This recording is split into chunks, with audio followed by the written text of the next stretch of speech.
see you've been skipping a lot of practice sessions lately.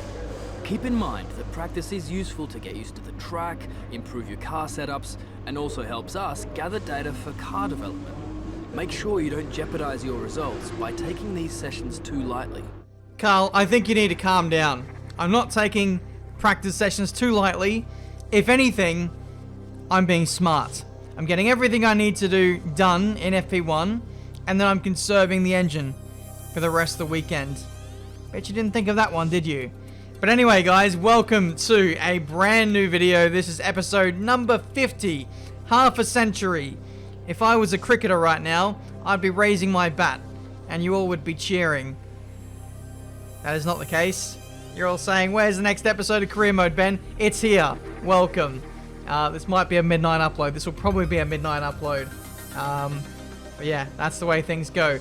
Here we are for the Spanish Grand Prix. Engine facility upgrades, meaning we can hopefully go for Spec 3 and do some ultimate power upgrades for the power tracks coming up later on in the season. In terms of other upgrades heading into Spain, we have an ultimate tyre wear upgrade going on, and that is going to be a massive help around here because tyre wear is pretty harsh at this very circuit. We'll hopefully be able to make the strategy work for us. But yep, Spain, hopefully we can minimize the pain that is being dealt to us by Sebastian Vettel, currently leading the championship by 15 points over us, as you can see on screen now. So the goal here is to win and then carry some momentum into Monaco, where we're hoping, again, there we can win and get our first Monaco Grand Prix victory in the books. But it all starts here, Friday practice. Let's do it. Yo, JD here, Zero Limits, and as you can see... As we can see what, JD? I've had a chat with Carl about the new parts, and we're happy that they've been integrated into the car okay. With any luck, you'll be able to feel the improvement, so give them a try. It should be more like, yo, JD here, and as you can't see. Anyway, shitty joke. Practice 1, we narrowly get through that with a soft compound tyre run. So it looks like pace might not be too good around here compared to my teammate, Sebastian Vettel. But we get through practice regardless, fastest time, a good bank of resource points, and hopefully our quali pace is a lot better than what we showcased in practice 1.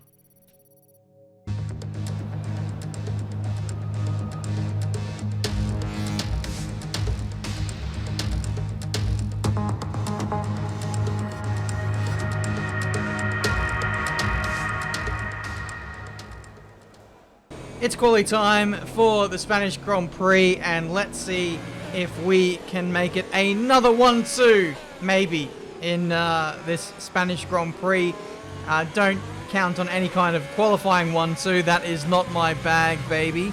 But we go out for Q1, and you can see already the left rear tire is starting to overheat. That is not a good sign for the race, which I'm not sure if you've seen yet on the forecast, but it's meant to be raining. So we'll see how that goes over the course of the weekend. Haven't gone for a wet setup because it's only going to be raining for like half the race. So I'm going to bank on it going dry early, and the fact that we're qualifying in a dry track means that I should probably prioritize the dry and then just brave it out in the wet at the start of the race. So that's kind of the thinking behind my logic for this Spanish Grand Prix. Again, my helmet is not in HD. That's just YouTube processing for you. Not really. I don't know what's going on. I think I need to uninstall my game and then reinstall it. Basically, do my mods again. I think that's probably a problem on my end. And hopefully that'll be fixed for the Monaco Grand Prix. We can go HD, maybe even 4K if you guys drop 4K likes. No, I'm joking, don't worry. Qualifying 1 is done, and we're 5/10 shy of Daniel Ricciardo, who gets provisional pole with a 1 minute 12.3. Now that's amazing pace from the Renault, because they're kind of nowhere on the performance index. To see him up there is a real surprise. Maybe they've done some work to their aero. We move on to Q2 now, and Daniel Ricciardo is nowhere, funnily enough. So the time that Ricciardo did was a 12.3 in Q1. He goes and does a time that's 7/10 slower in Q2. I don't know. I honestly don't know what's happened there.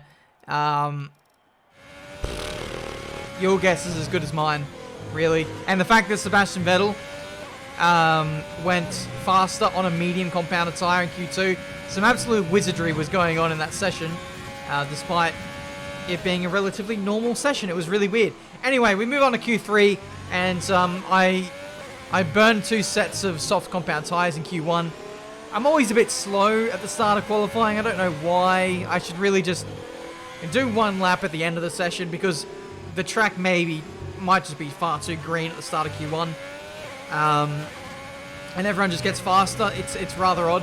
So it kind of leaves me on the back foot towards the end of the later sessions. And in the end, we could only put 1 time in. That 1 time was good enough for P3. So actually not a disaster, really, when you compare that to previous qualifying efforts. Zandvoort the whole weekend was kind of ruined by my qualifying down in P9 or whatever it was. So to be on the second row of the grid, right behind my teammate starting the race, is not a bad shout. So we can definitely fight from here. But Seb, as always, is going to be very hard to contain. And you never know what's going to happen in the rain. So I'm not getting ahead of myself. But we need to convert this good start to the weekend. So we'll see if we can do that. Need to get some points over our teammate. And that starts at turn 1. Let's win the race on turn 1, shall we? Welcome along then to what promises to be another fascinating Spanish Grand Prix. A race which saw Max Verstappen win on his first ever appearance with the Red Bull team in 2016. This after the dramatic coming together of Lewis Hamilton and Nico Rosberg on the first lap. Will we see more moments for the scrapbook here today? After the points finish last race, let's aim to keep the momentum going. Crofty talking up the prospect of teammates colliding on lap 1. The most obvious selection is the Marduk Motorsport teammates, who, I don't know, me and Seb get on, but I would like to beat him.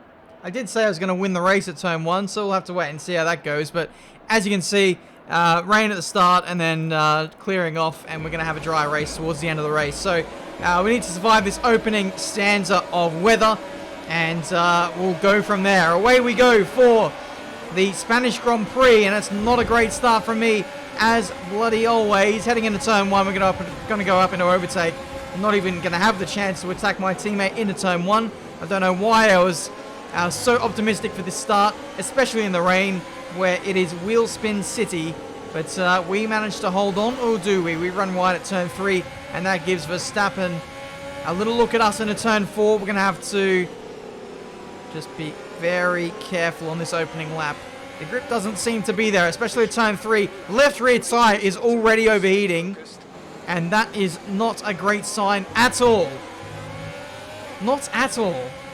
What's going on there? I've lowered the fuel load as well to be more competitive at the start of the race. That is obviously not working because the tyres are they're already overheating in this race. I've got no grip. Look at that, turning in for turn 9 and nothing. Just completely understeer off. And there goes Verstappen around the outside into turn 10. Let's see if we can hold in off at the outside. Apex there, and we do just about hold on there. This is a bit of a disaster. We're unable to fight in this Spanish Grand Prix. I don't know what it is. Just great. Just why do I even bother turning up race after race when we just constantly get screwed over by the carcass temperatures on this game?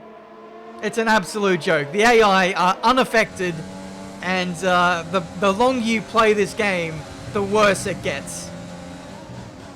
That's just in dry conditions on the same tyre for everyone, let alone in intermediate conditions where the AI are just unaffected. I mean, the track is fairly dry. I mean, it's still raining, obviously, but it's not bone dry. If I'm getting affected by this, surely my opponents should be affected by this as well. Anyway, we'll get on with the job. We've already lost 7 seconds to our teammate in only a matter of 3 laps, so that doesn't bode well for the rest of the race. Running in a little bit deep there into turn 10, and that gives Alexander Albon half a chance heading into sector 3, and the car is just a real handful to keep on the circuit at this stage. I'm doing my best job, but this is all I can offer. If only I had my HD helmet to save me. That would be the solution to all of this, I think. Anyway, out of the final corner. That wasn't a word. I said anyway, out of the final corner, up into overtake, and DRS has been enabled somewhere. It never came up on screen, so maybe the track is dry enough for dry compound tires, but no one has budged. Normally, on this game, the DRS being enabled is the telltale sign of when... The radar's showing a clear patch on its way. There's about 10 more minutes of this rain. We're not certain which is the best tyre right now. Dries or inters. Okay, well, we can pick either tyre and it's going to be similar performance. So, for the time being, we're going to stay out on intermediate tyres. But, when the DRS is active and enabled, that means you should be on dry tyres. Under no circumstances do the intermediate tyres work when the DRS is working synonymously. So this is really weird. Left front tyre is now overheating. I'm thinking now maybe I should just box because the track is theoretically dry enough. So There, keep it up. We're looking at about 10 more minutes of rain. sorry, I'm just listening to the radio transmission. Jeff is saying another 10 minutes of light rain. What is going on? I can't compete. I honestly cannot compete with the AI right now, who are unaffected by the overheating intermediate tyres. There goes Verstappen. So we've been overtaken by both Red Bulls. We're behind the Ferrari, and now it's Drift City. There goes Valtteri Bottas. We are unable to even stay on the racetrack now. I think I'm going to box at the end of this lap, as you can see, running in deeper turn 4. That's my mistake. I was busy looking at the tyre temperatures. I've lost my head because of just how frustrated I am to be, through no fault of my own, in a way, unable to compete with my teammate and just stay on the podium. It's such a frustrating affair, but we're now going to box. We've got no pace on the intermediate tyres. They cannot stay on the circuit. They're overheating to absolute crap right now. They're like literally melting. So we're going to box with dry compound tyres. The DRS is enabled.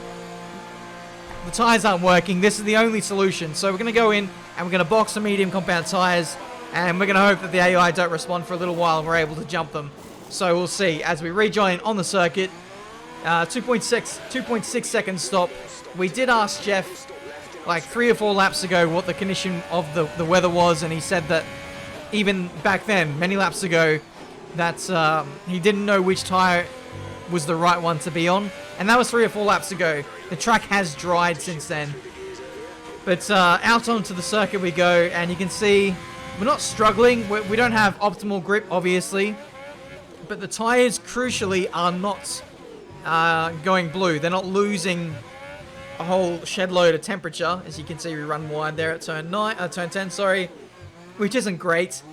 But we come around for another lap and no one boxes. So it looks like the intermediate tyre is still the faster one. We come around sector 1. We're 5 tenths down on our personal best. This will be the perfect way to see which tyre is faster. You can see 7 tenths down, second sector. So the tyres aren't there yet. So I think no matter which way we went, we would have been screwed. We've 3 seconds slower that lap than our best. I think even if we stayed out on intermediate tyres, we would be suffering a lot because they'd be overheating even more. The track is only going to get drier and drier. So it was a case of damned if I do, damned if I don't. The engineer is calling me in for intermediate tyres at the end of this lap. And funnily enough, we skipped to the end of the lap. And my opponents, the Racing Point, well, they're not my opponents, but you know what I mean. Everyone else is boxing for dry tyres now. So Jeff was unintentionally going to ruin me there, because I could have easily buckled under that and boxed for another set of intermediate tyres. But no, everyone is now switching to dries. They've seen the light and seen that I put in some now personal bests here on lap 11. And they're saying, yeah, I want a piece of that. As you can see now, literally everyone, the rest of the field is now in. Hubert, Ocon, Raikkonen, Giovinazzi. Is that Giovinazzi? I don't imagine both Alphas would have double stacked. Lewis Hamilton is in as well. Basically everyone. And it is as you were pretty much before the pit stops, with the exception of me dropping 11 places in this Spanish Grand Prix. So it's been a frustrating one. It really has. I feel like this needs to be sorted in some way. I'm not saying that like this is not my fault at all because I did box too early. But the whole tire temperature not affecting the AI is a big issue. That's been a problem for quite a few years now, and it really needs to be addressed. Like, changeable conditions like this is one thing, but when we can't even go around corners in a Season 3 car without the tires overheating, that's a problem. That is a big, big problem. So it might get to a point where I just turn off the tire temperatures, maybe. I'll stop talking about it now because we're getting into a spicy part of the race, and who better to battle than the Spice Man himself, Carlos Sainz, around the outside of Turn 1. Thankfully for us, he couldn't overtake us, and we are able to hold on for the time being. We're on the medium compound tires. Some people have opted to go onto softs in this middle stint of the race, which will probably take them out of contention maybe. At least for the time being, I'll be able to overcut them and then go onto softs later, or go onto mediums later. I don't know. It's going to be a two-stop to the end here, maybe. We have done ultimate tire wear upgrade, so if we're really lucky, we might be able to carry the medium compound tire to the end of the race. But we'll have to wait and see. If we can do another 5 or 6 laps, that'll be about halfway through the stint, and then we can go from there and assess what the tire wear is, basically. But anyway, this point of the race, we've got warmed up tires, and everyone who is, fighting at the front of the field has only just come out of the pit lane. So this can be a point in the race where we can bang in some purple sectors, maybe. As you can see, putting some pressure on Antoine Hubert in the middle sector. He's going a little compromise here, and that allows us to go all the way around the outside. I'll turn to the inside for turn 9, the next right-hander, and we are into P11 now. And you can see, very, very happy with that move. Great maneuver. You made it look easy.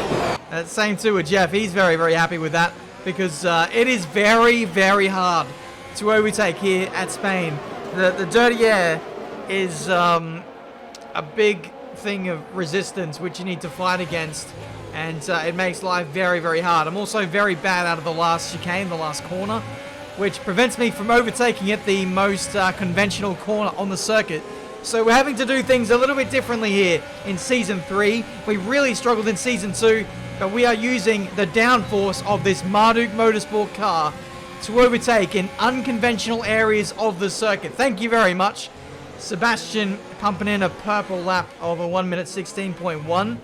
So he's looking pretty handy at the moment, but we're going to try and march on as best we can, just like we did in Zandvoort. And we're going to do something a little bit different, maybe do the overcut, or just try and dig ourselves out of trouble with better tire wear maybe, and just better pace. We are fighting a lot slower cars, but we'll see if we can get the better of this Alfa Romeo here. Unfortunately, not quite close enough on this occasion to get the move done in the middle sector. But we follow on board very closely through turn 9, and we might be able to dive bomb into turn 10. Here we go to the inside, and that is us well inside the points now. P9 for the taking. Thank you very much. Next up is Lewis Hamilton, who has gone for soft compound tires in this stint. That's almost certainly going to mean that he has to stop again towards the end of the race, but out we go. P9, that was the overtake there on the replay, and as you can see, going through the second sector, we have Valtteri Bottas retiring from this race, who is also on soft compound tires. So there we go, that's going to be a free position for us. P8 for the taking. Unfortunately for us though, no safety car. But interesting to note that in Season 3, Mercedes are having reliability issues. This is the last race, I believe, of the gearbox before it has to be replaced, so maybe that was the cause of the DNF. As you can see, putting pressure on Hamilton here into turn 10. He actually leaves a space on the outside, and we might potentially get this move done. We do. He gives us way too much room, and we are now through into P7. Nice move. Good job. Thank you very much, Jeff. As you can see on the replay, this is far too gentlemanly from the 6-time world champion, who is in this season itself a championship rival. I can't believe that. So we just got the overlap kind of on the outside.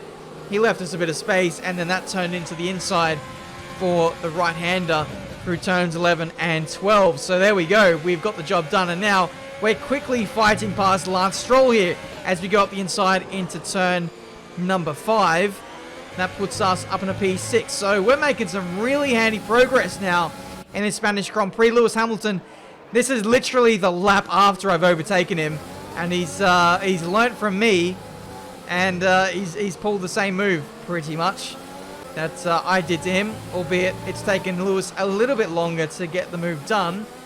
But nice inspiration there to see that it's working on my rivals. And, oh, what was the point? He pits anyway after making all the effort, all the fuss of trying to get past Stroll. Throws it away. That's why the soft compound tyre as a race tyre was the complete wrong decision to go down. And we find ourselves in P6. We might find ourselves in higher positions later on in the race if there are more soft compound tyre runners opting to box. My goodness, Albon, that was cutting it close between yourself and Vettel. I don't know how, but he's managed to keep his front right end plate intact. Still, we run simulation damage, as we always have, in all 50 of these career mode episodes. That was very, very lucky. I guess if you can minimize the amount of contact, as in the speed difference, sometimes you can be very lucky and get away with it. Other times, you can have the weirdest little crash with side contact on the wheels and they can just fall off. That's just the funniest thing. But anyway, lap 25, 8 laps to go.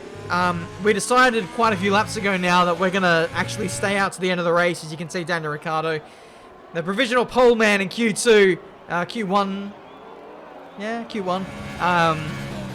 DNFing from this race. So it's a real frustrating and head-scratching one for Renault. They have the pace to win this race based on qualifying 1 results, but they're absolutely nowhere in this race. But anyway, yeah, I checked the tyre wear rates at about lap 20, 21, and the tyre wear was only like high 30s. So, and that was about halfway through this stint. So if you do the math, we'll be somewhere near like 60 or 70% tyre wear at most towards the end of the Grand Prix. Tyre wear will actually get less and less, theoretically, towards the end because we'll have a lighter car. So I'm counting on that, and we're going to risk it to get on the podium here in this Spanish Grand Prix. The 2 Red Bulls made their stops, and that basically got me track position over them, and now their job is to try and chase me down. But you can see I'm actually putting in some, some personal best sectors here on lap 27. This was a really weird, I was just in the zone at this point in the race, wasn't even looking at the timings. We come out of the final corner, put it up into overtake, and we actually set the fastest lap of the Grand Prix on what is like 25 lap old tyres. I am as confused as what you are. So after that, I got a massive amount of confidence, and I'm pushing again for another fastest lap. And we only just beat it by under a 10th to do a 15.0. You can see the tyre wear is high 50s. So, yeah, not only are we going to get away with a podium in this race, but we're going to be the fastest car on circuit, despite having by far the oldest tyres. Again, any mathematicians, any kind of engineers, strategists out there want to try and explain to me how this is possible. There we go. Vettel now wakes up in this Grand Prix with his fresher medium compound tyres. So, yeah, now it's going to be a fastest lap off here to see who can get the measure on each other. I've saved up a bit of fuel and a bit of battery over the last 2 laps. So that's what I was doing, and also conserving the tyres for a 2-lap push at the end of the race. Because I had a feeling that Vettel might go for a fastest lap, but I'd save it for the end. As you can see, 2 warnings on this lap. He's given me a 3-second time penalty. But that is absolutely fine. We're faster than the Red Bulls, and they're 14 seconds behind, so that is not a worry. But, yeah, I'm pushing to get fastest lap on this lap, but Vettel goes way faster. I think he put it up in a rich there. He's gone 9/10 faster than his last lap. And that, for me, now is unattainable. Even if I would have got DRS over the Williams up here, it would have been a real stretch. But there we go. Vettel shows off his true pace. He wins the Grand Prix. Charles Leclerc, a great weekend from him and the Ferrari as well, P2. For us, another podium, another recovery drive after the tyre woes on Inters. But again, it's another weekend where we could have won, but we didn't. Okay, good job, mate. Really well done. That was a fantastic drive. Another Spanish Grand Prix is over, and what a special race it was. Anthony, tell me, what was it that helped them achieve this success? Well, this was a real team victory. They put together a solid strategy today that appeared well suited to the conditions out on track. The driver did everything that was expected of them in the moment to really execute the team's plan to perfection, a shining example of how F1 really is a team sport. Welcome then to the podium, our top 3 drivers. What a great effort from them today in a very difficult race. Again, another weekend passes by, and Seb, again, despite being on the top step of the podium, doesn't do his ancient Egyptian dance. I am very disappointed. By the end of the season, I want to see Seb do that dance. I want to see it before he retires from my career mode. It must happen. But anyway, bit of a somber weekend. We definitely could have won that. We really could have. If you exclude what happened with the weather, we were just never in it right from the start. Turn 3, lap 1. Understeer. Overheating. It was diabolical. But chuck on the dry tyres and we came alive on the medium compound tyre. We were very, very fast and very consistent on the medium compound tyre in Zandvoort as well. So this car loves this tyre. I love it too. But yeah, spontaneously on lap 27, banged in a fastest lap, and that gave me even more confidence to push. As you saw, Vettel, flexed the muscles at the end there, but, he did have like 15 lap fresher tyres than what I did, or something ridiculous like that. So, yeah, he did an extra stop than me, and, that could potentially be a chink in the armor of Sebastian Vettel. We applied ultimate tyre wear upgrades heading into this race. Seb could have done the exact same strategy as me and won by an even more dominant amount, but he opted for an extra stop. This could be our way to the championship, maybe, if Seb isn't really on the money when it comes to doing race run programs in Friday practice. We did that earlier on in the weekend, and that doesn't matter. That doesn't matter at all. But anyway, I was willing to push the envelope on race day, and I'm willing to do that in chase of a second championship. I don't know if Seb is. I don't think he is. George Russell was pretty terrible in the strategies. Seb hasn't faltered yet, but that is the first little inkling as to maybe an advantage we could get on him for the rest of the season. So keep an eye out on that. But yeah, that ultimate tyre upgrade, I think, at least in terms of this race, saved me. That allowed me to do a one stop in this race, essentially. Go straight from inters to mediums and finish off the race. I could have gone hards and played it safe, but I went with mediums with the half intention that I might be able to go to the end.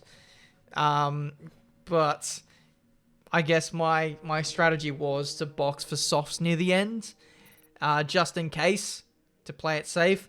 But in the end, my plan worked, and that was very nice. So we'll see what this means heading into Monaco. It means we have flexibility with our ultimate tyre wear upgrade. We could probably qualify on the softs, get the track position, run longer than, say, Seb, and definitely our rival teams, do an overcut. The likes of my teammate Seb, I'm already like planning out how the strategy is going to go for Monaco in the previous episode here. I think Seb's going to box early and might get caught up in traffic. That might be how we win the Grand Prix. That's if we don't qualify in pole. Anyway, so yeah, it gives us options, especially in Monaco. I do not want to watch that replay again, by the way. That was very depressing, that start of the race, just going backwards. But car on dry tires feels good. Feels good, man. And it wasn't overheating, thankfully, on the medium. So I've got that to be thankful for. We'll have to wait and see how the rest of the season goes. Because tire cooling has to be some kind of priority. I wish we could do tire cooling upgrades or something. I don't know. Anyway, I'm waffling at this point, guys. Thank you so much for watching. Leave a like if you enjoyed. Subscribe to the channel if you want to see plenty more racing game content. Until the next one, the Monaco Grand Prix. We haven't won yet. Next episode, that changes. I hope. Join me then. See you next time. Bye-bye.